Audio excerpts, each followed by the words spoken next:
Welcome to Hashtag with Navguzi Chwanuka. This is a place where we help you unravel social constructs, discuss self-development in line with mental health, emotional well-being, and everything in between that directly or indirectly affects us in the millennial world around us. If you're hearing my voice for the first time and are the kind of person who is not scared of being a better version of yourself even if it requires you to contradict who you were 24 hours ago, consider this your virtual home. I'm your host, Navguzi Chwanuka, and I cannot wait to engage with you in the various conversations. This podcast is one of the podcasts, if not the only podcast, that delves into the conversations that society is silent about. And Melvin's story has for a long time been kept in the shadows. And by saying Melvin's story, Melvin embodies a couple of people that might feel like they fit in his shoes. You will find out what the story is about when you listen in. It is a long conversation that does not need a long introduction. And much as it's long, I actually felt like we did not break down everything that would have made the conversation bigger and better, I think. I really wanted to push this conversation for as long as 2 hours, but life happened and we could only go as far as 1.5 hours. So without further ado, please welcome King Melvin. Melvin, welcome to Hashtag with Navguzi Chwanuka. Thank you so much, Nabu. Nangi, don't distract me from my job. Welcome to the podcast, Melvin. Thank you so much. I'm glad to be here today. You're okay. So I was trying to discard that word for the many people that don't know you, blah, blah, blah. But for the 1, 2, 3 that may not know you, you like calling me a celebrity, but I think you're also one. So for the 1, 2, 3 that may not know you, who is Melvin? Well, first of all, I want to say I'm not a celebrity. We both know who the celebrity is. Yeah, but for those who don't know Melvin is a 31-year-old guy, very handsome guy. I am a people lover. I love people. But mostly I would say I love children. There's no way I can introduce myself without bringing in children because I feel like my work and my love for them is more, actually defines me more than anything right now. Yeah. I've spent, I think since 2015, I've worked with children. I've worked in rural communities to advance education there because, communities there don't get the same privileges that we get in town. And since I've been there, I've lived in the village before, I felt like it was a good time for me to go there. So I identify myself as an education advocate. I identify myself as a communicator. I love media and communications. I'm actually starting school very soon. I'm going back to school to study that. Yeah. I've been doing it without really, I studied marketing and communications, but I've not been practicing. Like I've told you, I've been in communities, rural communities. Yeah. Yeah. So basically that is Melvin. What is it like in the rural communities when you're working with these children? What is it that you may have learned? Yeah. First of all, one thing that shocked me, but also that opened my eyes is that these people are actually better than we think they are. Like they have most of the tools they need. To advance themselves, they only need to be empowered to use those tools. Yeah, so when we go to these communities, and many people who work in organizations that work in communities know this, it is we shouldn't go there with solutions that we've brought from Kampala, we've brought from the city. We need to go there and ask these same people to come up with solutions that solve their own challenges. Mm-hmm. Yeah, because they know better. All you need to do is ask those simple questions that will trigger them to actually give you the solutions, and then they know themselves better, and then you can start from there. So that was a big lesson for me. I went to these communities thinking I'm going to be doing everything. I'm going to be Savior, something like that.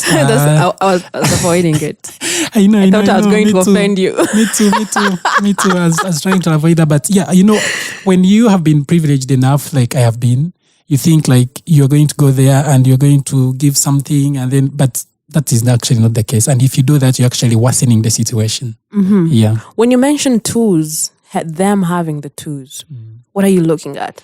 I'm looking at, first of all, the intellectual power. They are very smart people down there. And also they have the leadership acumen to actually go on and do most of this work. The only challenge is that most of them have not been to classroom. They have not. So, you don't really need classroom to be a great leader, but there's some sort of addition that classroom adds on it. So that's the only difference. Otherwise, they have the intelligence, they have the wits to actually do the work. I'm also talking about the manpower. These guys are willing to volunteer. For instance, I recruited more than 100 volunteers in these communities. 100 volunteers who are moving with me in the communities, telling the message of education, telling people, you guys, you know what? School is something we can use to empower ourselves and our communities. Many people are willing to donate their time. It was shocking to me. I was like, wait, am I not supposed to pay you? Yeah. You can't find that here. You can. 100. Yeah. And actually... people are still asking me why I'm podcasting without money. Yeah. People are done. And I did it actually in COVID time. That's a lot. 100 is big. I actually had more. That's the truth. Only that the 100 were so I was working, I don't know if the introduction is becoming longer. No. Yeah, but this is your time. Yeah, thank you. It's your time to shine. Thank you. I was working in two things. First of all, to improve literacy and numeracy levels in these communities. So you're a teacher? Well, I love to call myself a teacher, but I'm not like a professional teacher. I don't go to classroom to teach. But we use games. We use games and very fun activities to help learners learn these things that they have failed to learn in classroom. There's justification to show that they have failed because, they keep showing they cannot actually read. Someone in P7 cannot read a story of P3, a paragraph, yeah. Yeah, so since they have failed in class, we are like, you know what, we can do something different. So there's small games, activities that are fun. Kids are having fun, not knowing they're actually learning. By the time they go back to classroom, they're like, yo, I can do this. I can actually do this now. Yeah. So I was doing that. I was also having another aspect of recruiting those who are out of school back to school. So the at least 100 volunteers I was talking about were those who were willing to come and learn the numeracy and literacy activities and then go out there and do the other job of helping, of teaching these learners, showing them what to do, how to count, how to read. Yes. Yeah. And so the volunteers were even more than 100. Yeah. Yeah. How did you end up in this space? I don't know. I don't know. As people will learn, I think for me, my life has set me up for this. Yeah. So when I finished university, actually, even my before finishing university, I always knew where I was going. I did business admin at university, but I always knew that my space was different. And even for my internship, I actually went to Kanungu. You just decided you're going to Kanungu? Yeah, I didn't decide. I went to this place that I really liked, an organization. It's called Building Tomorrow. They're doing amazing work, and most of this work I've done with them. I told them, you know what, guys, I think I would love to work with you. I think I was their first intern. I'm not sure, but I think I was their first intern. So the country director told me, you know what, if you want to work with us, you have to know we work in rural communities. By then I'd spent, I think, like more than 12 years in Kampala. I didn't know anything out of Kampala. Well, I would go to Rakai a bit, but not like Kanungu, where I've never been. I don't know anyone there. Mm-hmm. But he told me, you know what, if you want to work with us in this internship, you're going to have to go to the rural communities in Kanungu. I was like, yeah, I would love that. That's how I did. That's how my first time to go out there. And so I think that was the first time that I was sure that this was going to be my space. Yeah. Yeah. And what was it like to you specifically? And by that, I mean yourself in as far as self-development or even your emotional well-being. What was it like being in that space? You're plucking yourself from Kampala and you're choosing. Bro, everyone is doing rural urban migration. And for you...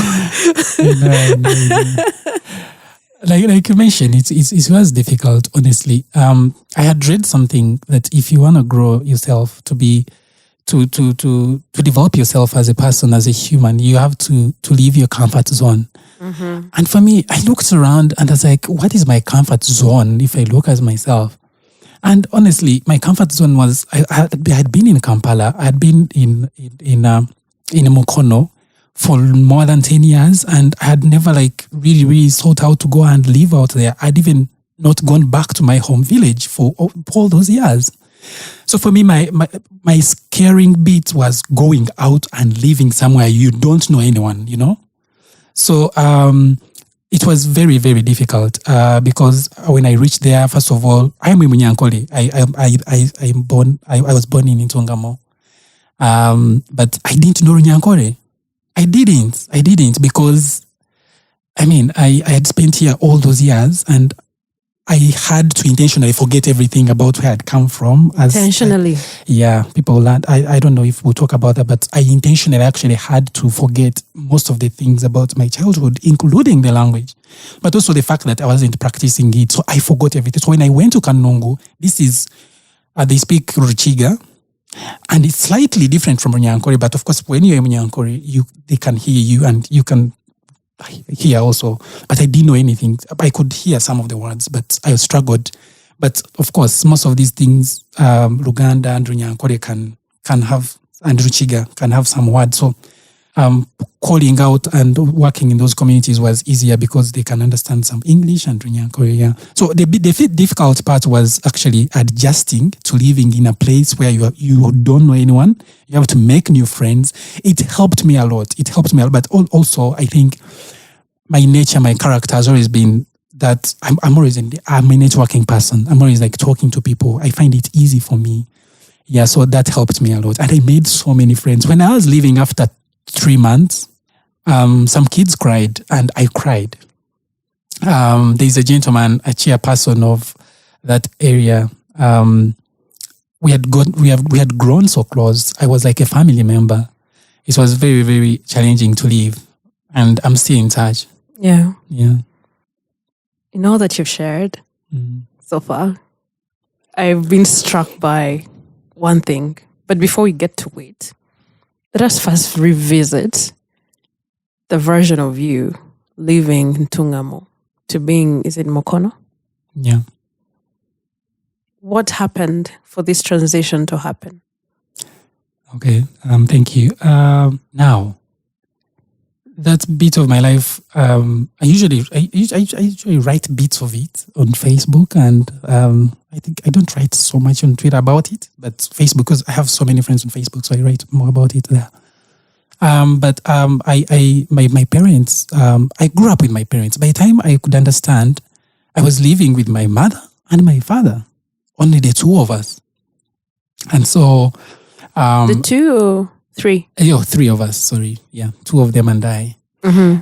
So I knew only them, and of course their friends. They were very, very popular people. My dad had been a Womuluka, and my mother is, I think, still one of the Womuluka is like a chief? Yes, chief. In the past he had been. So he was very popular in the area. He was also an army officer in those days. So he was popular.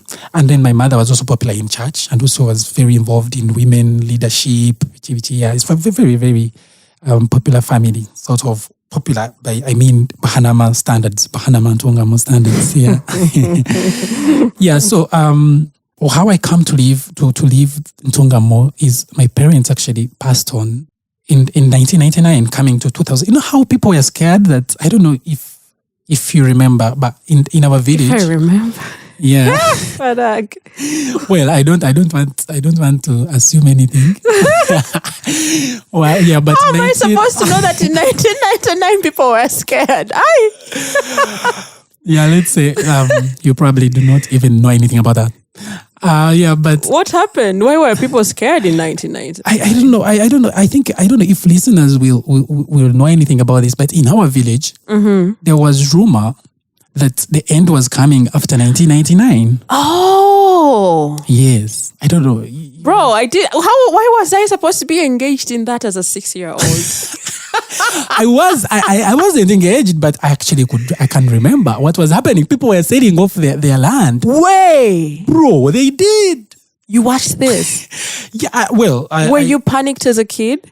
I was because I mean, people, like I told you, my family was sort of had so many friends, so they would come and chill at home, and they were talking about these things. Hey, you know what, guys? I'm selling off my stuff. To who? People sold off their stuff. So, do you know what doesn't make sense? If the world is ending, then who is going to be you enjoying what you're selling off? Well, the ones willing to take the risk To stay. Yeah, I feel like that is even cheaper property. of course. Yeah, I guess because if you're leaving, someone will tell you, I can't give you 500k. They're doing you a favor. Yeah, I'm helping you. I mean, you could die with it. Yeah, but so that's what happened. So there was some fear, sort of that, and I think for my family, it actually came to be true. Ouch. Yeah, because in December of 1989, my father was sick. Had been sick for some time, and my mama was actually looking after my father. What I remember is that suddenly my mother got sick, and she didn't actually get sick for long. In about 2 weeks, she passed on. Bro. Yeah, in December. And then I tell the story. Okay, I may not go into the details, but what I know is when she passed on, I didn't understand what was happening, because all I heard was Allen agenda. Allen agenda in English means Allen has gone. Allen has gone. My mother's name was Allen. So I'm like, okay, my mother is gone. Okay. May she Now- rest in peace. Hold on. 2 weeks. 1 minute you're laughing and hugging someone, and then Yeah. It was very short lived. I remember women came to look after her. She had 2 best friends, 3. One Alice, another Mwachire, and then the third Lydia. I still remember their names. They were her best friends, and they came and stayed with her in her last moments. And I think I had Alice mention it. She's the one who mentioned Alenia agenda. 2 weeks is crazy.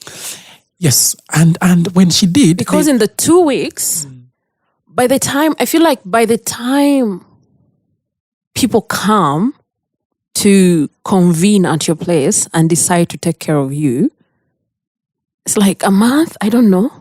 yeah, Maybe I don't have pure experience in that. But by the time people determine that the person is badly off, it's after a long time. And they're like, hey, but what is it? yeah, Those are some good friends. yeah, very, very, very close. And I see it even today when I go and visit them. They have very, very fond memories of my mama. Yeah, so it's obvious they were very close. They did everything together. There's another story that they told me, but that's another story. That story says is that they were very, very close. The 3 of them, yeah. Yes. So they were in the house. Yeah. They were at home when they mentioned that. Yeah, I was at home. Yeah, and then when they mentioned that, I remember getting my shoes. I had only 1 pair, and I got them and put them on, and got my best wear, and got out of the house and walked, because there's a place called Mizi. Mizi is a village next to our village. But I had never gotten a chance to get there. My mother always told me that's a very far place. You cannot go there.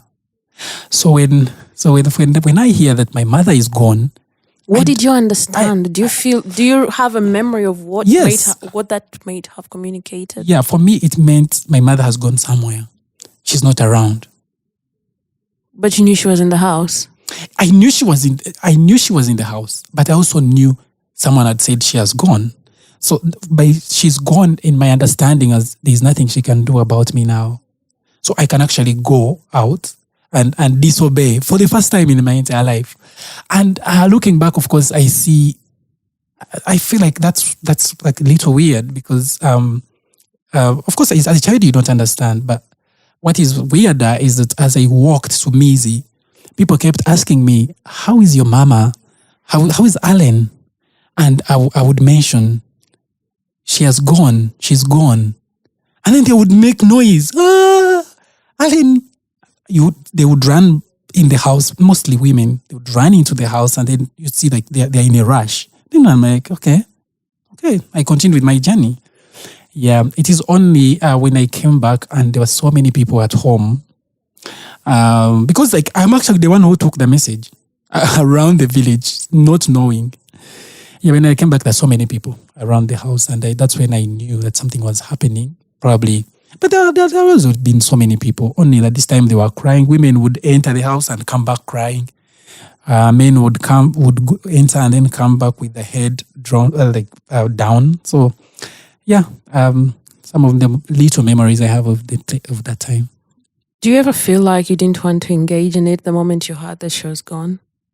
Engage in it, like how? Like you didn't want to hear any further details of where she's gone, and then you're like, let me leave. Yeah, I think I wasn't interested, honestly. And if I can recall very well, the only time that I got interested, that I knew this stuff was serious, is when at the funeral, they told me the only son of my mother, with my dad, to put the wreath on the coffin. They helped me, of course, up, and I realized my mama was actually lying there. Mm-hmm. But I didn't want her to be lying there. I wanted her to be out here with me. Yeah. That is the time that I knew this stuff is actually serious. Mm-hmm. But it wasn't even serious then. It got more serious and more believable when I saw her being lowered down. Mm-hmm. And then I saw guys actually throwing earth on her. Mm. I remember, I still remember it very vividly that I wanted to jump and go with her. And it's Alice, the best friend that I mentioned earlier, that held me. Now when I meet Alice, she actually tells me this. She actually remembers. I remembered, but I wanted her to remember. And when she told me, don't mention, I remember it very well. She told me, you screamed, you kept fighting to jump into the grave. For me, that is when I knew this stuff is actually serious. Yeah. Yes. And after that, I remember the next thing was I don't even remember much about that after that period. All I know is that I kept going back to the grave. Remember, my father is actually sick in our bedroom. A few days, I think like 5, around the 23rd, my father passed on. 23rd, nearing Christmas? Yes, nearing Christmas. Actually, for so long, I hated Christmas until so many years later. And I was like, you know what? Like, I'll share, I think, later. I totally discarded everything about Wahanama. Mm-hmm. Now I share a lot about Wahanama because I've gotten to love it again, gotten back. I love the people. It's stressful for a child. Yeah. Very. It's stressful for a child. When you tell your story, I'm looking at a child who is overwhelmed. The father is sick, and now the mother is gone. Like, bro, where can I go? That's what I'm seeing in the story. It makes sense when you say you separated yourself from. Yeah, I did. From the loss and everything. You're like, it's time for me to have a fresh start. And it was really fresh. Yeah. You speak Luganda well. Yeah, it surprised me. Even the way how you were writing it, I was like, who is this imposter, my dear? Yeah. Also, I think actually it's you who was shocked to learn that my other name is Nasasira.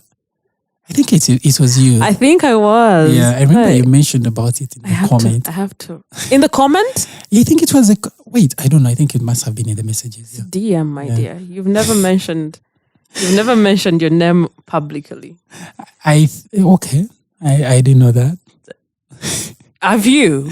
I think I have. Actually, I think before we became friends on Facebook. Probably. Yeah, my name was for Melvin Asasura on Facebook.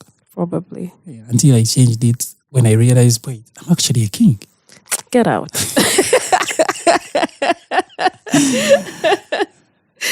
Let us talk about the fresh start. Yeah. What was it like? No, this is how old? 7? 8? Yeah. Also, when my parents passed in 1999, I was 7. Yeah. That's a lot. Yeah. I'm still. You know why I keep saying that's a lot. That's a lot. I was born without my dad, but it was a lot of information going on in my head. I was only seeing him in the albums, and I was hopeful this guy is coming around anytime. He's probably hiding somewhere. I'm supposed to have a dad. And then years go on. 1, 2, 3. Because, I'm waiting. I'm like, so when is this guy actually showing up? And then I think I came to the acceptance. Because now I'm looking at, I don't know what was happening in my mind below the age of 6. 6 is when I'm starting to imagine these things. Yeah. This guy is going to come. Because when mom told me that he used to sing in the choir, friends, I'd be in the cathedral and I would look in the choir like, this guy is popping up from there. So I'd watch. I wanted to be the first person to see him, to recognize him. I would look at the choir waiting. This guy didn't show up. 6, 7, 8, 9, 10, 11, 12. And I think now I started getting angry with him when I was 12. It's like, this guy actually left. Like, left for good. You just abandoned me? You didn't even wait to see me? Yeah. So when I look, that's a lot of loss. Yeah. I actually relate with that at some point. Actually, not even so far from then. In January, my favorite brother passed. My favorite brother had a kidney problem. And he passed. Actually, when we were at my father's funeral, my father was, of course, very popular. People came from Kampala. There were so many cars at home. But you know that in the vigil, at that fire, my favorite brother, my brother's name is Boaz. Was called Boaz. But you with these names. I just learned. Okay, maybe I had heard of that name before. Okay. And then I learned. Meanwhile, also. Oh wait, this is 2023. I think in 2021. Yeah, 2021. I think is when I was like, I landed on a prayer. And they were teaching, I think, women how to pray for their men. And there was something, pray for your Boaz. And I started praying for my Boaz. And I was like, but what did you... I've never even checked for what Boaz did in the Bible. Then shortly, there is a Boaz on Facebook. I was like, there's a real person with this name. Now you're also talking about Boaz. Yeah, Boaz was my favorite brother. And I think what's endeared him to me... He's the first person who took me to have a haircut in a real salon. Yeah. Yeah. And that was really, really special. He took me to a town nearby. It's called Nyamkana. People who use that road know the place. It's called Nyamkana. And he took me there and had a haircut. Bro, I was the king. So I fell in love with him a lot. And when you talk about the part of favorite brother, when you were introducing yourself, talked about how you grew up with both of your parents and just you. So I imagined you were the only child. Okay. Yeah. Of course, you would have imagined that. But now, my father had children before. Okay. In a marriage, before my mother, when the wife passed, that's when he married my mother.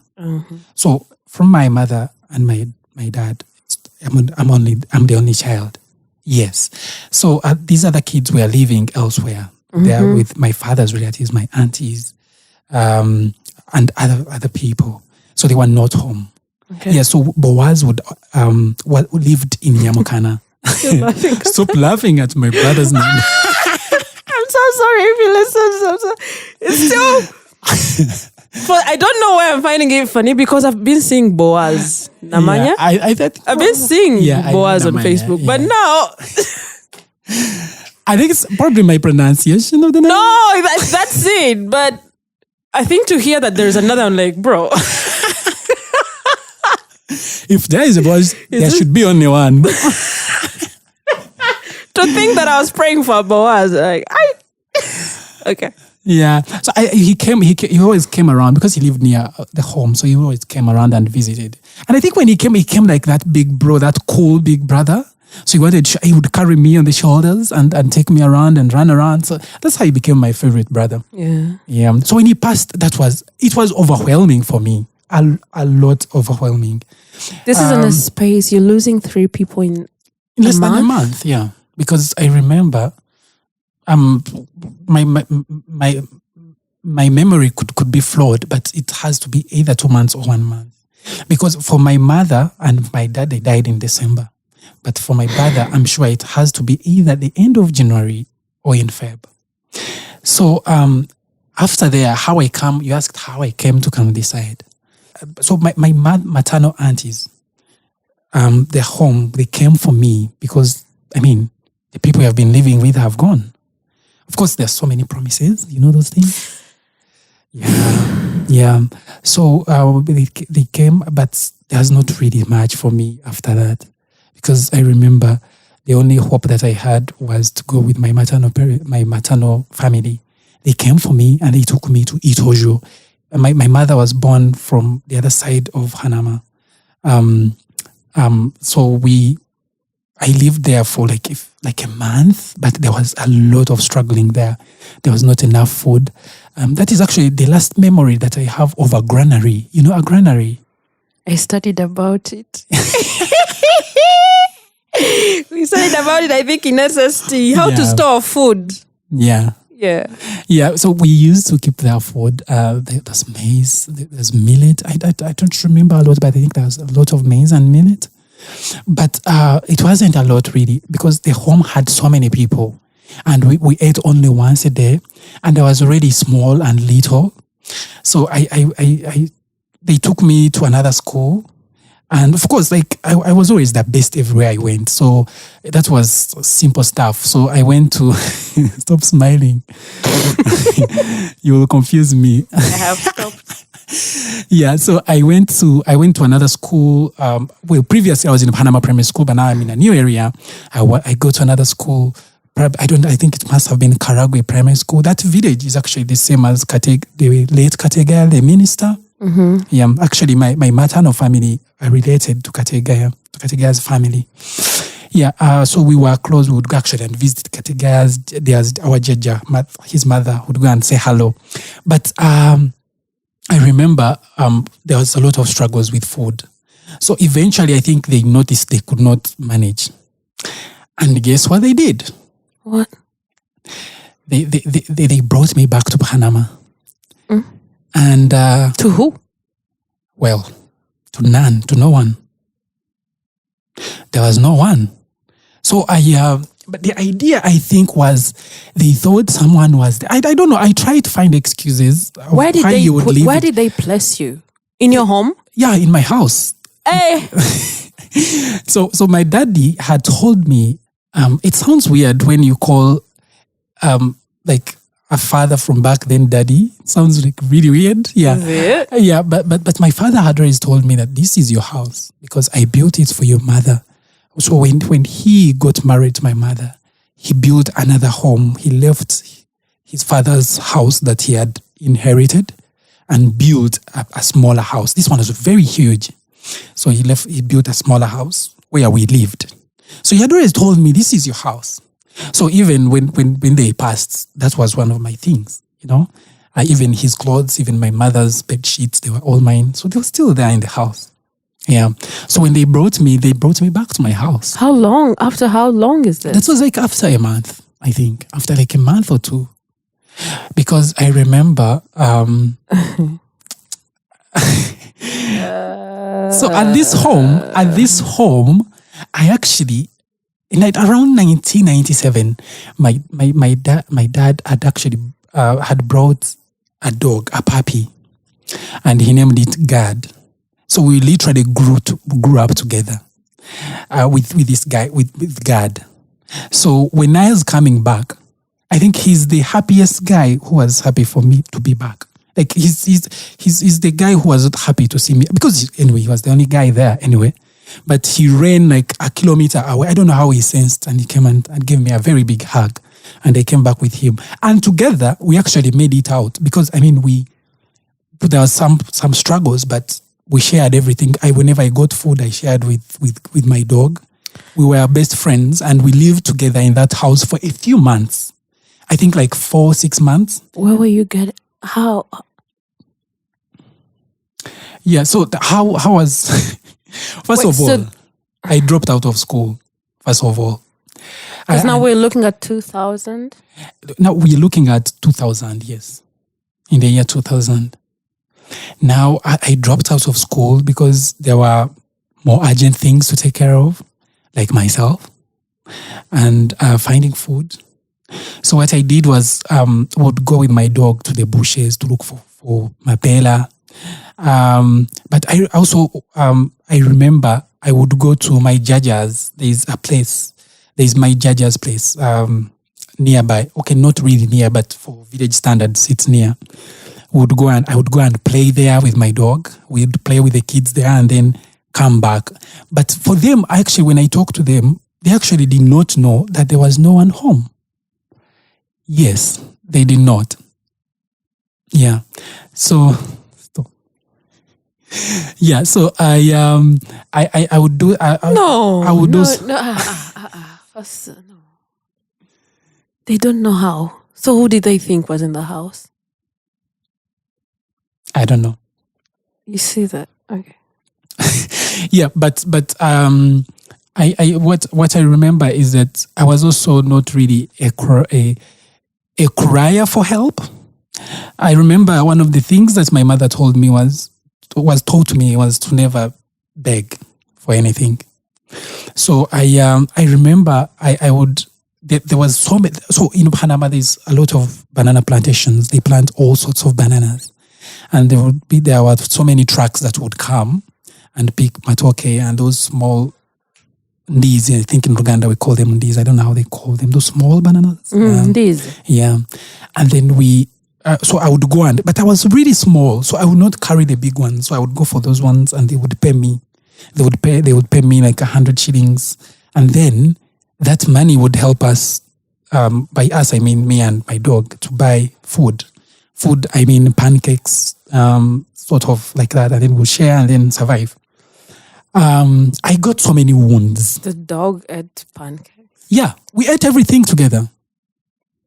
That's what I remember. We ate everything together because that's what we were. I got so many wounds during this period. So many. I have so many scars on my body. So many of them. Because I think it was a very tough period.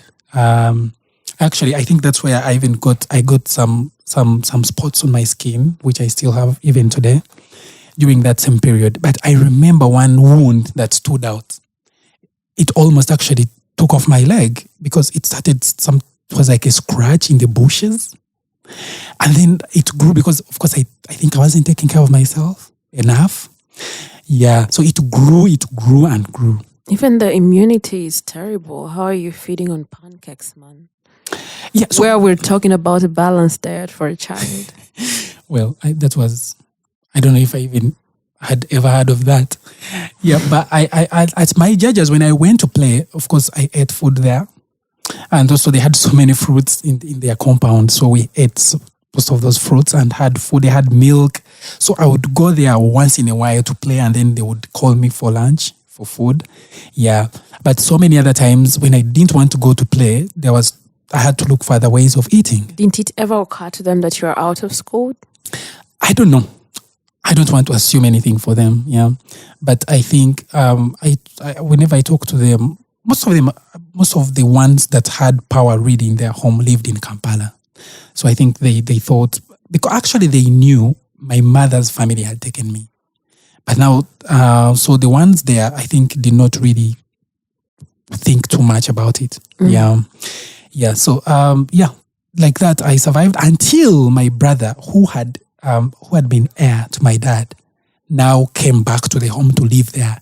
He was a teacher in Kampala, around somewhere. But so for him, teachers to be moved, you have to ask for transfer from government for so long, and it took them a long time until it was finalized, and then they moved to the home. I remember when I found them in my house, I had not slept home. So I was coming from my Jaja's house, and one of the neighbors in the middle there, between my Jaja and my home, called me for supper. I refused, but they insisted. So when after eating supper, they were like, can you stay for the night? I think they knew I was struggling in my house alone. So I stayed there for the night. In the morning, at around 6, I woke up very early to go back to my house in case something happened to my house, bro. So when I came, I noticed there were some sounds in my house. I was like, wait, that's too early to be in my house. Who is in my house? And then I saw the children. I knew them. They came out and they saw me. They're like, Mommy, Daddy, here is Melvin. Melvin is here. She's so dirty. He's so dirty. Look at the legs they were playing. Because they spoke a lot of English, that stuff. Yeah. So they saw me and I saw them. I was like, okay, I think now these guys are back. I first thought they had come to visit or something. And of course, later I learned they had now come home, because now from then I stayed with them. And it is that family that looked after me from then until the time I came to Kampala. The wife took care of my wound. I remember that wound was so huge that I had to actually get injections at some point. Mm-hmm. Yeah. Yeah. So I'm sure it got infected. I think, yeah. But you had no awareness of that. Yeah. Yeah. So how I come to Kampala is I had an auntie in Kampala who knew a lady called Sister Rose, a Catholic nun called Sister Rose, and my brother now had also gotten issues. Now he had been diagnosed with a heart problem. He could not work a lot more to take care of his family, and I and other children that were in the home. So I think he talked to the auntie, and the auntie came up with a solution. Like, there is a home where Melvin can survive. Melvin can work out and become something. So that's how I come to Kampala. The first time that I came to Kampala, you had arrived. I had arrived. Wait, you know how you are in Panama and thinking of Kampala. So I was a reader even back. I learned to read when I was young. My mother taught me how to read the Bible when I was in P1. Mm-hmm. So I knew how to read. And I used to read stuff in newspapers that I found somewhere. And I read a lot about America. I read a lot about Kampala. But now I was always confused. Which side is America and which side is Kampala? Yeah. So now they told, of course I knew Kampala was the capital city of Uganda, but I knew that America was kind of superior, but I don't know where it was. So everyone's dream in Panama is go to Kampala. By then, I don't know now, but by then it was to come to Kampala. Now, how are you How are you? I didn't know my class school neighbor, deskmate. I didn't know my deskmate's dream. How are you knowing about the village people's dreams of moving to Kampala? You're a kid, Melvin. When were you a child? I don't know. At what point were you a child? I don't think I was. Well, I think some of my thoughts were really childish, but I don't think because I had taken care of myself for months. I think that's made me more of an adult. Mm-hmm. Yeah, but most of the other things were really childish. How I know that other kids really wanted to come to Kampala was my best friend then. Was it in the stories that you were having with each other? Yes. Oh. And now my friend's name is Gift Kamkama. And guess what? I shared a story about my mother's best friend last evening, I think. And this guy commented and said, I don't know. So he was talking about how my mother died. And so I was like, and then I noticed his name on Facebook is DJ something Gift. So after knowing all those details, after seeing those details in the comments, I was like, wait, is this Kamkama Gift? Because I've been looking for this guy for ages. Because we were best friends in primary school, P1. And I was always before the best. You left Bahanama. Yes, before I left Bahanama. But then before I left, his father was planning to move to Kampala. So he was always saying, Melvin, I'm going to Kampala. Oh, finally, the dream. Coming to America. Bro, it was big. It was huge. And I was so happy for him, but I was also feeling like I would be left alone in Bahanama. It was sad that he was leaving me, but after that stuff happening, my elder brother getting these issues, cannot work anymore. So it happens that I moved to Kampala earlier than him. And actually learned from him later that he actually did not come to Kampala. Ooh. Mm-hmm. Yeah, but I came to Kampala and I was in the city. I was in Kampala capital city. I was excited about the life here. And then was it worth it? I think mostly when I look back, it was worth it. Yeah, because I mean, I came and that's very night. I watched TV for the first time in my life, and there was football. Now I had been watching football at Bahanama Trading Center pitch in Bahanama, and now I was seeing these guys on TV heading the ball going to their own player.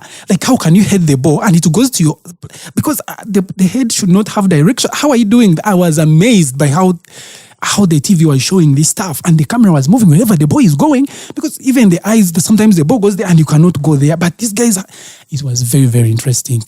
And I have a sister who sneaked me in the main room where the TV was. I think she wanted me. I think she remembered her own experience when she had just come and she wanted me to experience it. So I saw TV for the first time. How can I say it wasn't worth it coming to Kampala? It was amazing. It was amazing. It now makes sense. What makes sense? Why you felt like I want to forget everything. Yeah. From where I come from. Yeah. There's a lot of loss. Everything is always turning upside down.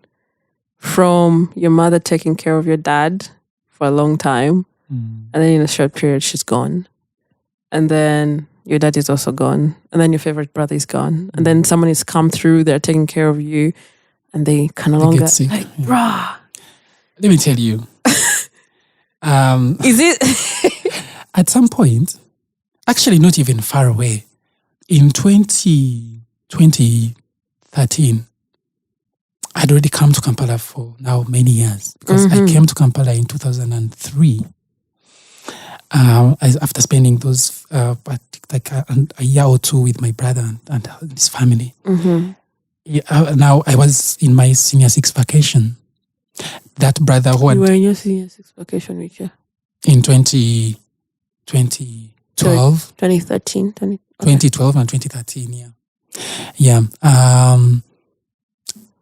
That brother, who had now become like my favorite because he had taken care of me, had brought me from... That guy looked after me so well. He died.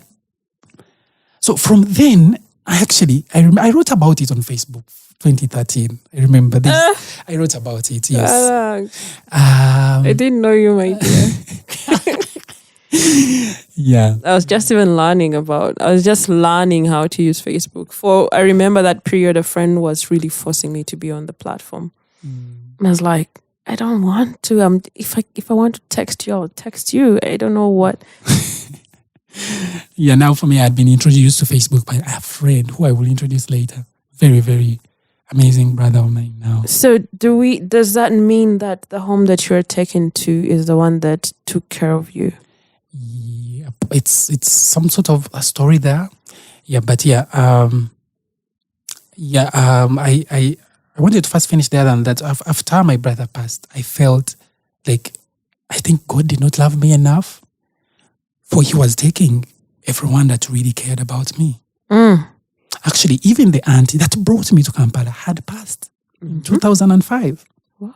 Just 2 years after I'd come to Kampala. And I'd not met her again to say thank you. And up to now, I actually feel like most of the people that have really, really cared about me have actually left. It's only in recent years that people are staying longer for me. And that is... And also I've gotten a new understanding of life now here. Yeah, but now after when I come to my aunties, and I feel like 3 days later, they take me to Zambia. Zambia is one of the homes started by Sister Rose Muyinza. She founded 3 homes.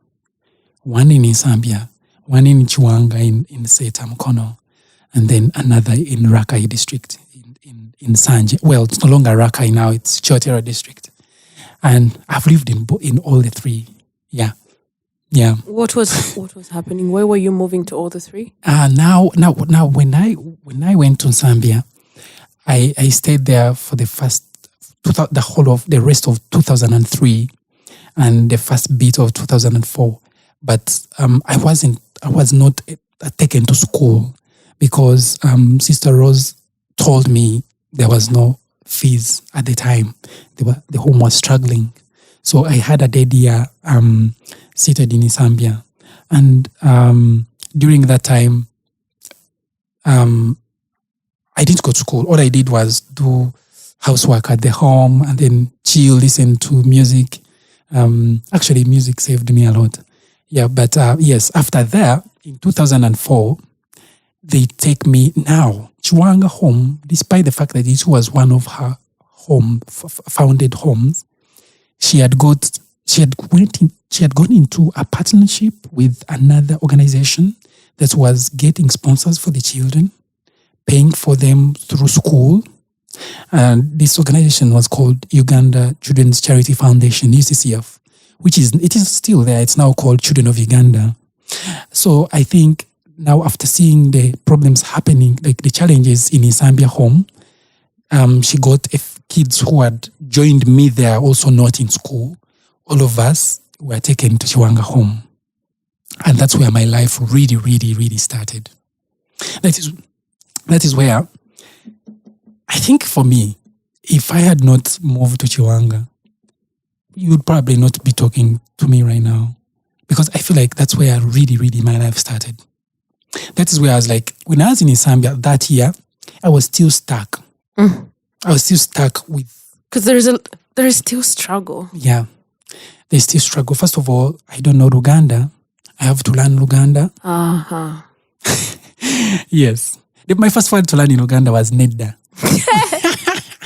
Are you refusing things? No, I kept. It was a very interesting word. I kept hearing people say Nedda. Nedda. Do you know what's funny? Yeah. Let me make you laugh. My first experience of Kinyarwanda was their version of no. Oh yeah? Did you hear what you just said? Yeah. Oh yeah is no in Kinyarwanda. No way. Exactly. So my uncle was driving and these people were talking to him and he kept saying, oh yeah? I was like, why isn't he coming down? Why is he saying, oh yeah, to everyone? What's going on? Only to learn later, because I think I got home and I asked my cousin, because we had just gotten in and he had picked us. So I was like, why is your dad over saying, oh yeah? It's like, he's saying no. I was like, why is it the opposite?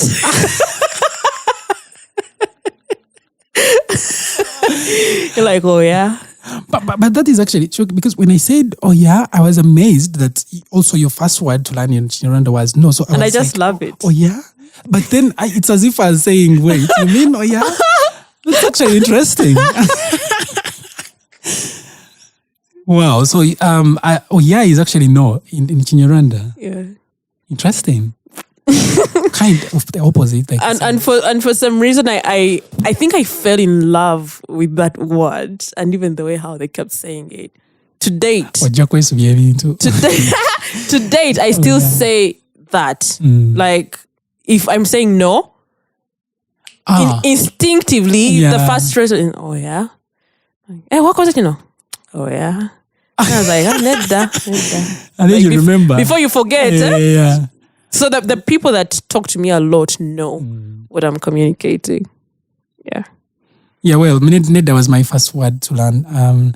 So there were my struggles at Zambia, but mostly I think because I was still stuck in Panama. I was crying every day. Mm-hmm. First of all, I was getting used to new people. I was bullied at the home.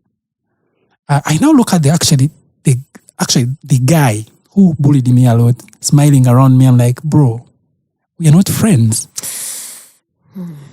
This guy beat me. This guy said nasty things about me. I was very, very tiny. And of course, I was not very good looking because of the struggles that I'd gone through. So this guy always made sure that I knew. Wow. I cried when I look back, I actually, tears come in my eyes because I cried a lot to sleep in the morning. I was not going to school. These guys were waking up at 6 to go to Mole and Po. I don't know if people remember Mole and Po. I've heard of it. In Shibuya. It's now, I think, defunct, but it was one of the best schools by then. They would wake up, go to school. I would stay home. Actually, by that time, I was the only one staying home.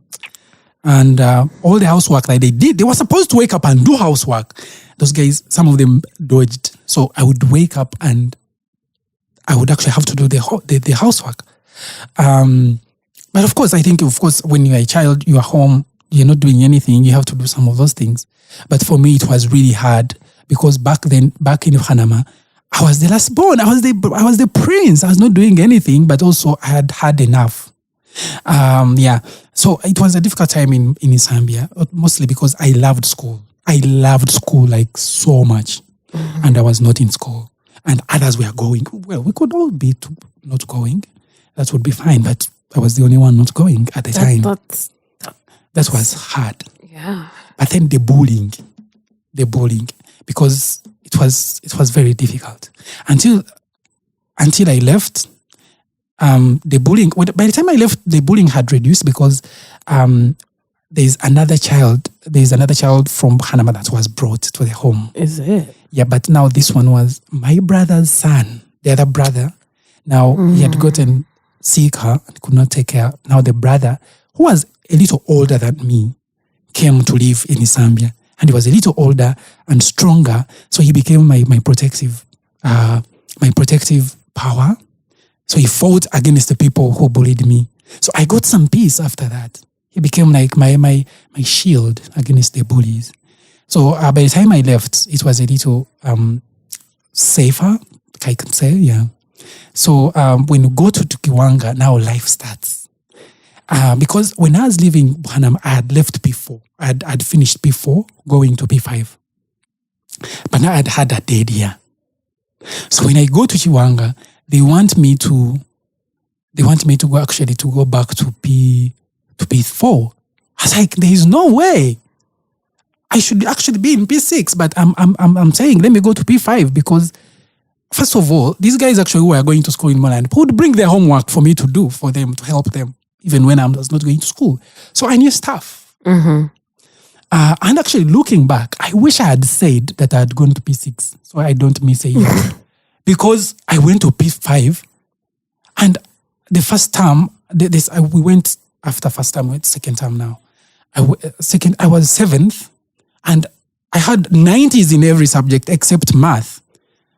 whose teacher, well, the teacher of math was my least liked guy. Yeah. He slapped kids and he beat people. He kept saying they can't do anything. And I hated him. And I actually thought I was bad at math until later when I got better teachers and it became my favorite subject. Mm-hmm. Yeah, so even now, actually, when I'm sharing with teachers, I tell them to create that environment that is positive for learning, where the child actually falls in love with you, because then the subject becomes easier. Yeah. Let me tell you, there is nothing I know that. I know that. There is a time, I don't know if I really will castigate me for this. There's a time when I joined the French class in my second term, senior one. And that's because my brother told me that Luganda would get hard, blah, blah, blah. And he really, really convinced me to move to the French class. So I moved to the French class. And my first experience was a bit, shaky ground until I got the rules of the language. And I started topping the class all the time, hundreds. What? And Willie in her stream, she was also up there with French. So wait, you went to school with a Willie? Wow. But you have actually, both of you have something in common. So she was topping her stream, I was just this side. And then suddenly in our senior 2, the teacher left. And he made sure that he doesn't tell us. All of us were in shock to come and see a different teacher. This old guy used to pick his nose when he would speak. The saliva would... I left the front seat. That's definitely not a positive learning environment. I left the front seat. I started going to the back. Like I went to the middle and I was just like, I'm not interested. I'm done. And I declined. Yeah. I declined. I think I lost... because I would be in class looking at him and like, why is he picking his nose now? I was not attentive at all. Yeah. So I understand what you're saying there. There is actually a lot of research about this.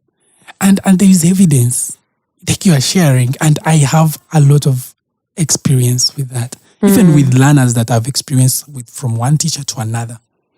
There's a lot of evidence that the teacher is responsible, even away from the data, the information that they're giving to the learner, away from that, the way they behave will determine how the kids perform in the subject. Yeah, so I went to P5 and started school. And now you had to get a sponsor for you to continue in school. But of course, I think the organization now, the Children of Uganda, like I told you, there's an organization that was paying for children, that's getting sponsors for children in their home. Yeah, we wrote stories and I think they took our pictures and they shared in their networks in the US and to get sponsors. So this is where I got a sponsor in P6, a sponsor family really. And from then, a school was easier for me because now in the home, there was everything I needed. There was a nurse. There was people who were cooking food for us. We had a dining, everything. Life at Chiwanga was like a prince's life compared to first of all the other homes, but also for me compared to Hanama. Yeah. Yeah. Can you speak about the power of charity? Mm-hmm. You want to add on anything? What do you mean? No, I'm just because the way how you said it, that if you hadn't moved to Chiwanga, I wouldn't have known you. Yeah. And I'm also looking at, I don't even know how to bring this out, but I've had moments where I'm asked, okay, you're asking me to pay school fees for that kid. What is in for me? And indeed, there is nothing you can tell them because people want money back. Yeah. So you're like, okay, I don't. Okay, just leave. So I'm hearing your story, and I'm like, yo, because usually I think you don't have or maybe the stories are there, but people don't really share them. Yeah, that's a thing. So you sort of have this imagination that everyone grew up with their parents or relatives, extended relatives, or maybe someone who adopted them. I really don't think all throughout my education system I've been open to the idea that I might have classmates who have grown up in homes. And I have a feeling they might have been there. Yeah. I really, like, I'm just thinking about it right now. I'm like, wait a minute. Because I was going to say, it sort of feels like the other way. Mm-hmm. But there are very many chances that people just didn't get to open up. Yeah. People don't talk about their lives mostly. And I think this is something that we need to change. I think so many people are doing amazing things, first of all, but away from the charity thing, people are doing amazing work. But they even have difficulty sharing what they do. So people never find out.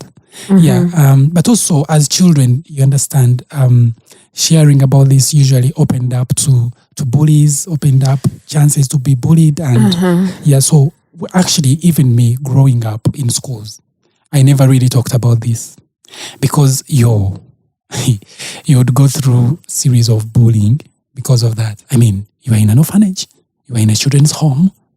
That would actually be a problem. Yeah, so I think that's why so many kids they choose not to share a lot about it. Okay. Yeah, but I hear you. People, first of all, I want to thank you for the work you're doing with helping kids at I've forgotten the name of your Equate Foundation. Yeah, that's the name. Yeah, I don't speak about it a lot. You don't speak about it a lot. Yeah, I don't know actually why.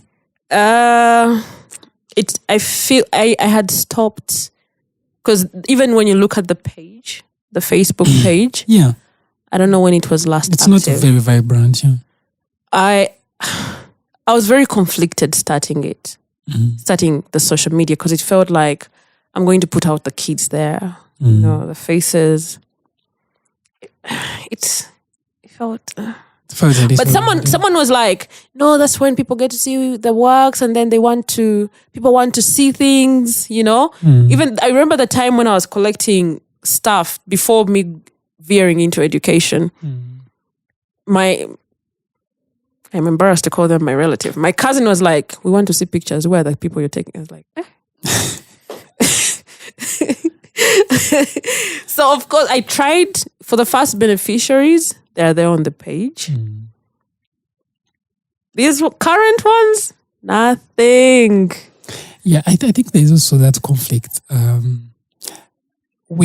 Children need help, and then there's also the privacy thing coming in now. Yeah, because I know for sure, even though I wasn't involved, that when they took our pictures, they took them to the US, and I think they displayed through their networks, some at churches, because there's like Alamo Heights in Texas. There's so many churches that sponsored kids here. Many of them. I remember, I think it must have been Alamo Heights or some other church had like 50 kids they were supporting in school. Some in university, and how did I think that's different. I think that's different because here, I don't know. You feel like social media is a little different? Because I feel it's the same thing. I mean, you're showing off someone's face, But for me, what I look at is these kids actually need help. And the only way they're going to get help is for people to see that they actually exist. And how do you do that? I think the challenge is... I think someone needs to teach me how to... But myself, I don't think I can. Yeah. I can't do it. I talked about it with someone and I was like, I don't think I can do this anymore. Okay. Like I can't. I feel strange. It does. So she was like, you need to find someone else to do it. I know. Do you know Remnant Generation?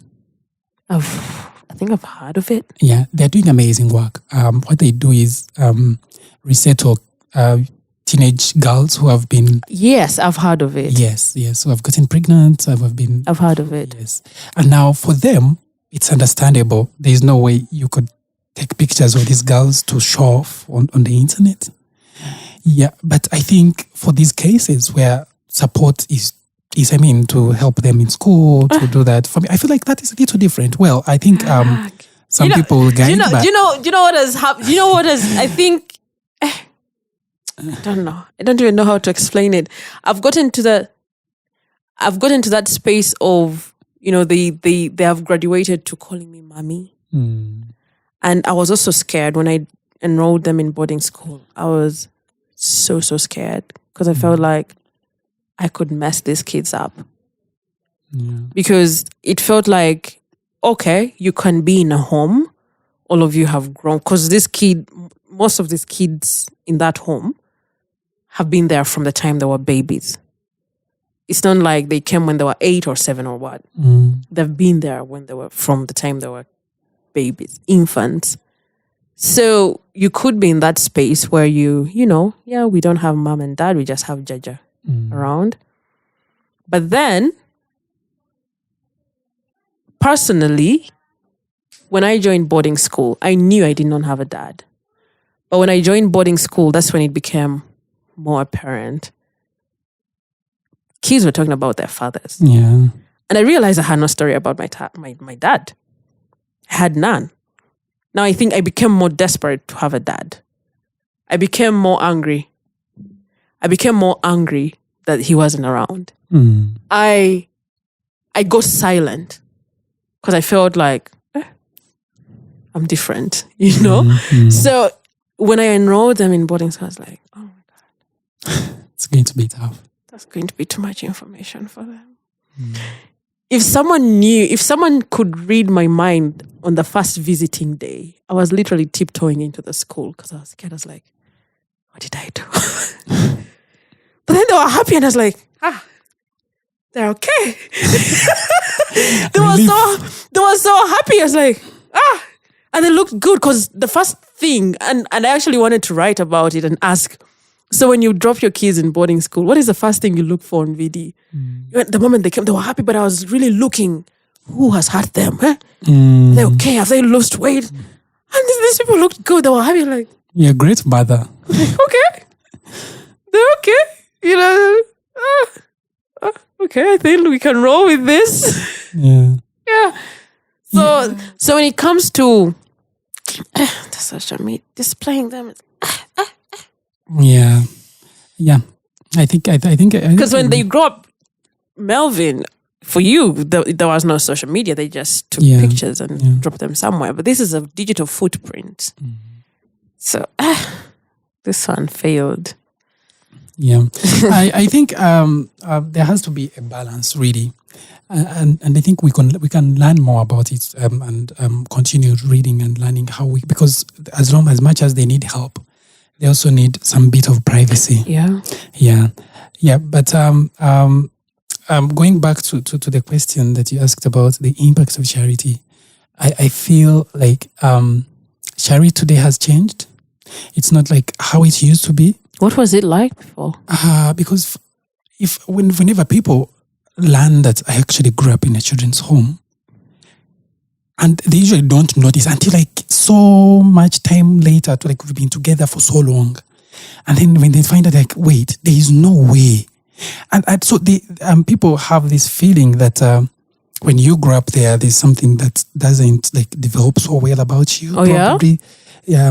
I think that's what they think, because when they look at me and they see like what I've done and how I behave, they feel like it's not like I grew up really in an orphanage. They have people, and actually so many people even on Facebook, my friends, everyone is shocked, but mostly... No, I feel like the shock comes in because, like I mentioned before, you feel like those people are the other way. They are not in our society among us. Quote unquote. Yeah. Because this story is not with us. Yeah. That is why people are still dismissing. Yeah. That is why people are still dismissing mental health until it visits your home. You're like, exactly. So this is serious? So even for your case, you're like, So I can be friends with this person? Yeah. So we actually have them. Even here on Facebook. Yeah.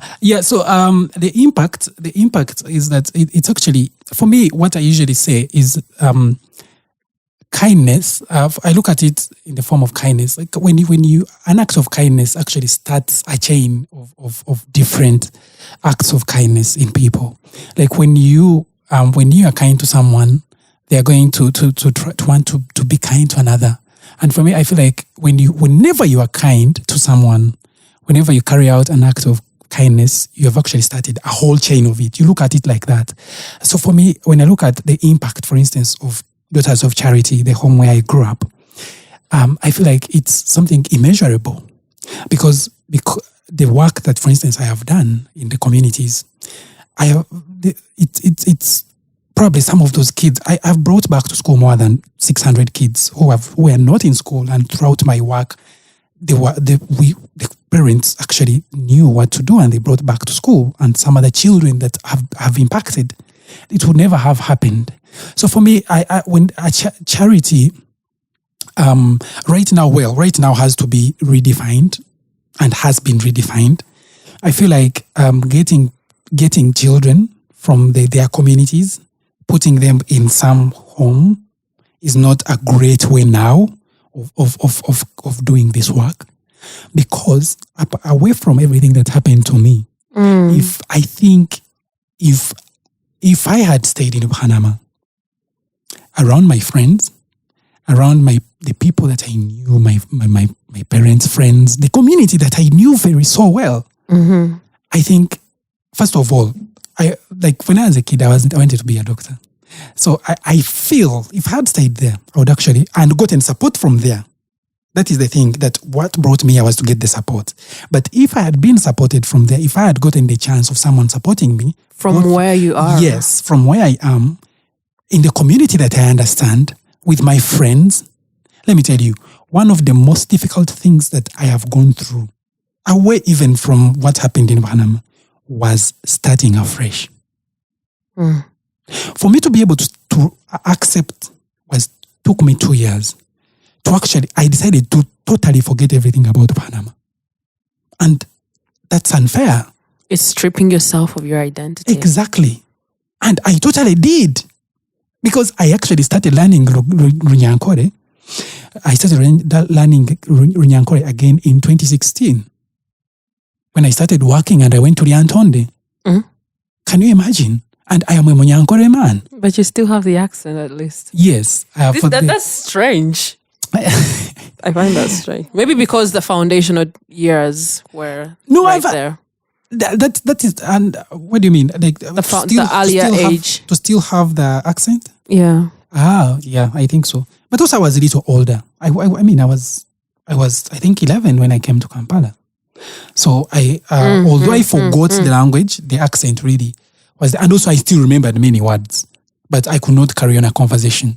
So when I went to work in the Lyantonde after university, in those communities, I learned Runyankore again.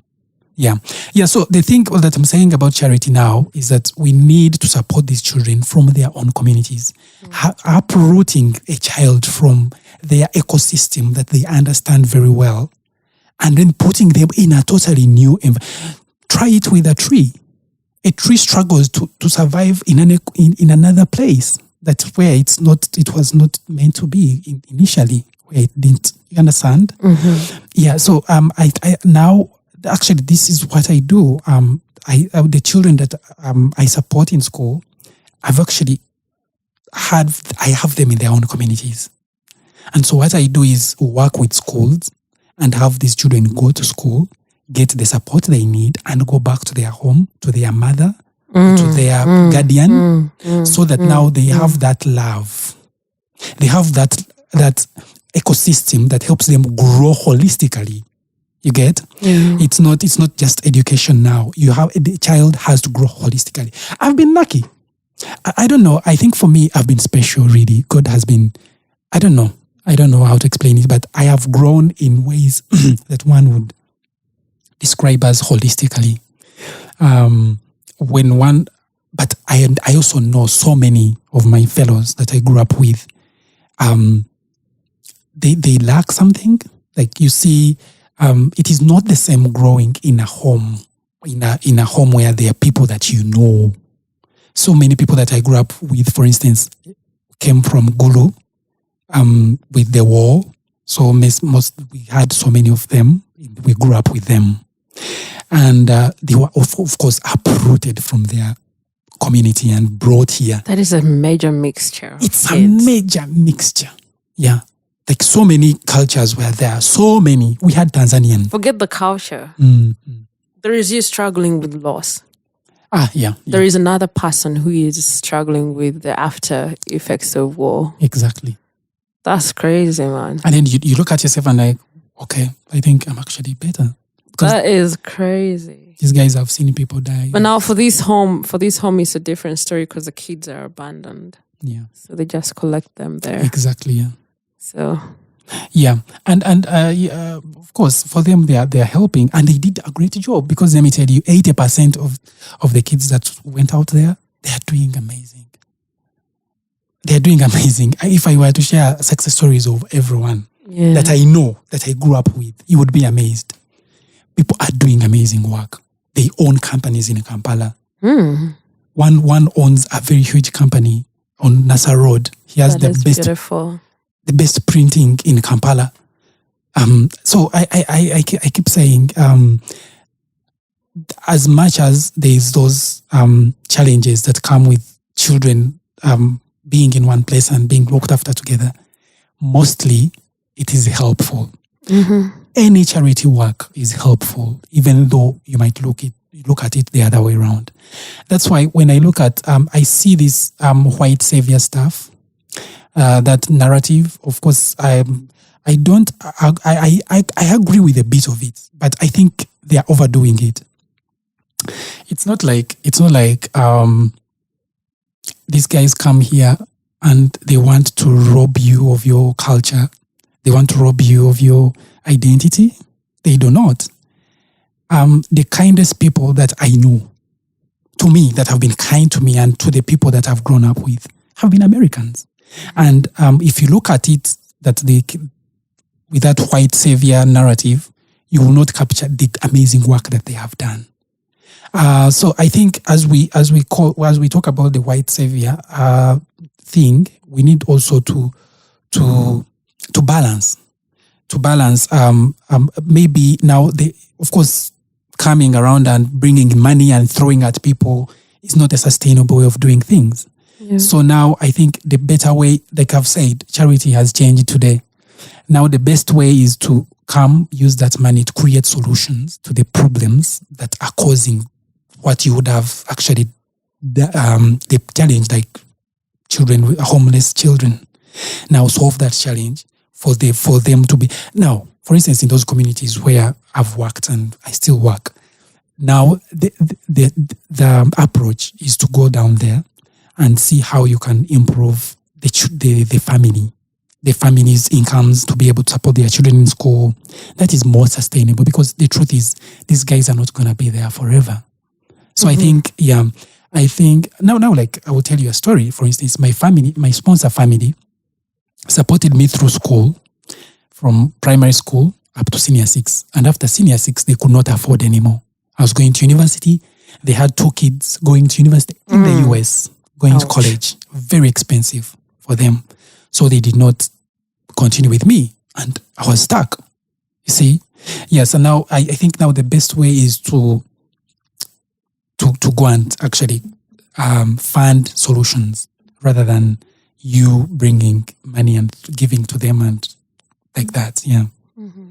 Yeah. In the beginning, because now we're coming to an end. In the beginning, you talked about you leaving Kanungu, and people were crying, and you also cried, and you said it in this thing of, there's nothing different or special or weird about a man crying. And this month is also recognized as a mental health month for the men. They recognize the mental health for the men, and I think they call it Movember. something like that. Can you speak a bit about the relevance, or let's not talk about the relevance, yourself? When could it have been the first time you heard about mental health? What message do you want to send out? How do you take care of yourself? Thank you. I expected this question. Sadly, I did not prepare for it. You don't have to prepare. You just have to look through your life. True. That's true. So the thing, I think I first learned about mental health the way I know it today. Actually, recently, I was speaking with my brother. Okay, there's a brother who supported me in school. And so we usually have conversations. And he told me, he actually was sharing how amazed he was, how I was able to handle all this stuff all together and still be sane. That's the word he used. So that's when he shared about mental health. And I started reading more about it. Yeah. And for me, I think the message I would send out there, always get help. For me, I've seen people struggle. I've helped people get help because most of them feel, and by the way, I don't blame people who find it very difficult to find help. Our society, I would consider myself in the society too, because we have made it like a taboo to mention about mental health, to talk about things that affect the mental health. Even emotions. Sorry? Emotions. Exactly, even emotions.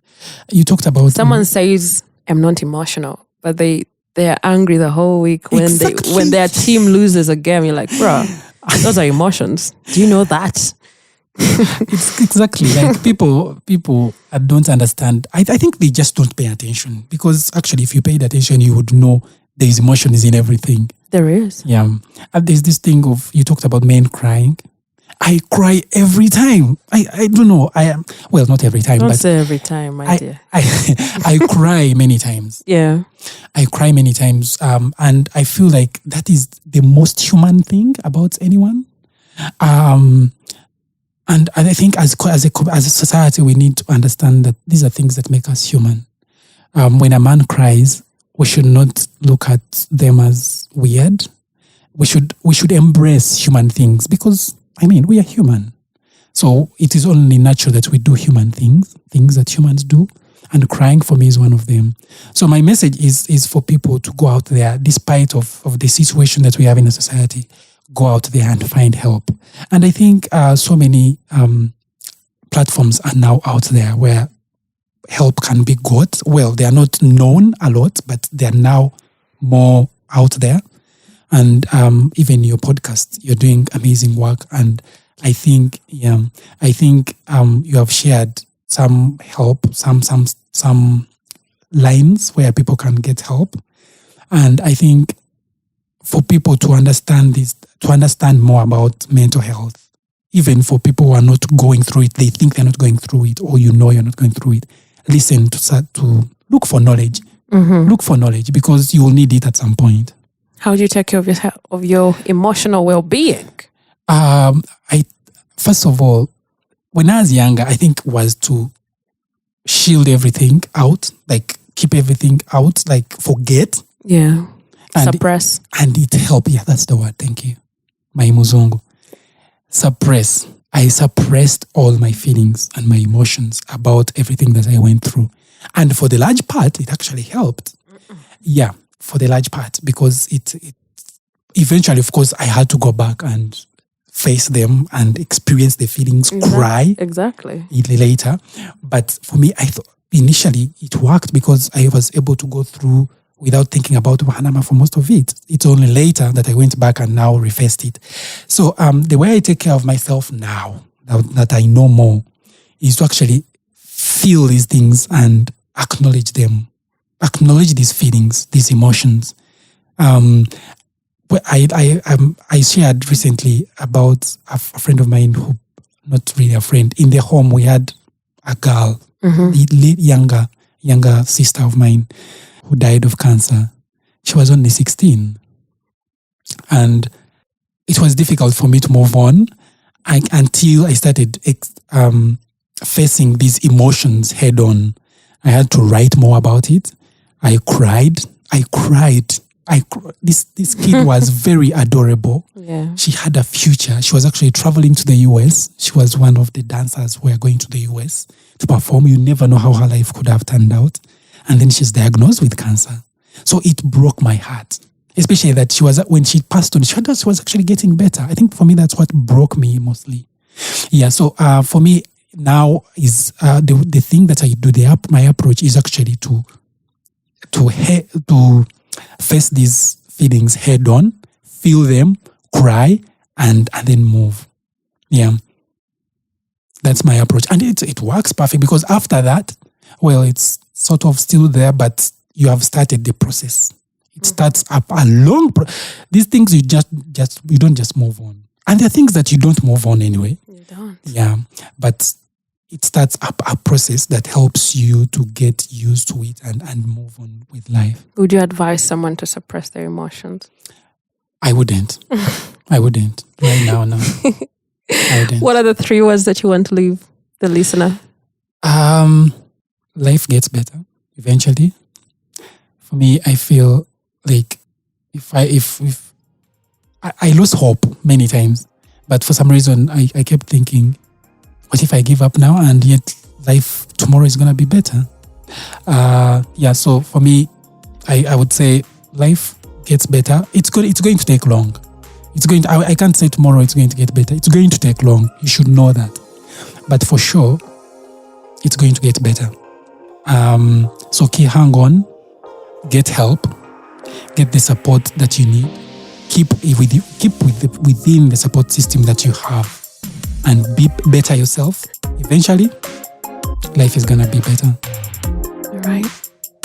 Thank you so much, Melvin. You're welcome. Thank you for having me. And like Melvin says, life gets better eventually. There is a point in your life when the story changes. It's just a matter of time. Thank you so much, Melvin, for sharing your story. And I hope that there is someone out there that sees themselves in this story. And to you, the listener, thank you so much for sitting in with us to the very end. If you loved this conversation, please do me a favor and hit the subscribe button wherever you get your podcasts. Make sure you give us a review, especially those people on Apple Podcasts, because Apple Podcasts is leading in the statistics.